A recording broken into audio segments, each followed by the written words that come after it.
Маңғыстау облысында тұрғын үй коммуналдық шаруашылығын жаңғырту бағдарламасы сәтті жүзеге асуда. Аталған бағдарламаның арқасында қазір жүздеген ескі тұрғын үй машақатынан құтылып, жайлы өмір сүріп жатыр. Мемлекеттің көмегімен тозған үйлерін жаңартуға ниет білдірушілер саны күннен күнге арта түсуде.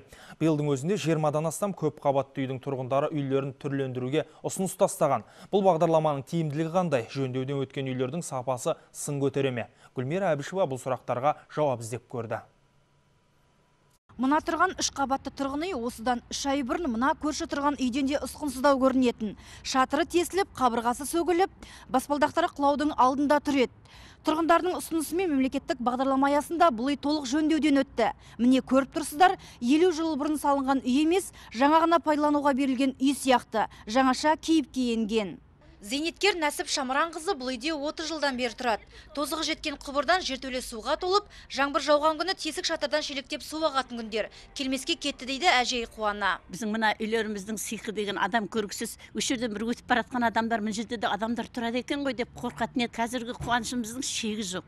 Осындайға жеткізген елбасымызға, осыларға атсалысқан ер азаматтарға да, азаматшыларға менің айтарым, я Алла сендерге тек қуат берсін. Мемлекеттік бағдарлама аясында тұрғын үй жертөледен шатырға дейін жаңа технология бойынша толық жаңартылды. Қабырға, терезе мен есік жақтаулары терможылыту әдісімен бекітілді.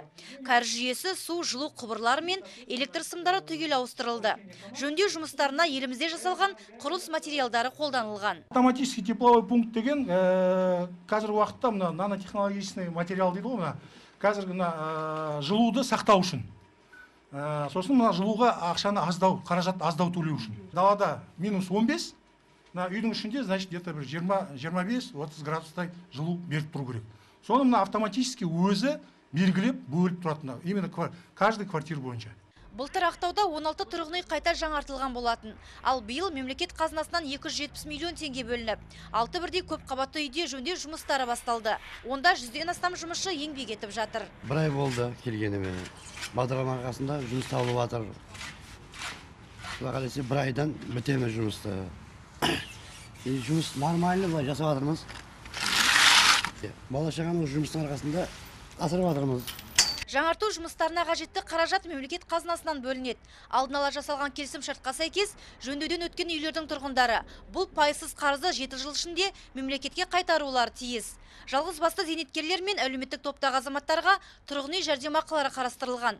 Мемлекет олар үшін жетпеген қаржыны төлеуді қолға алып отыр. Гүлмира Әбішева, Саламат Бекбаев, Ақтаудан.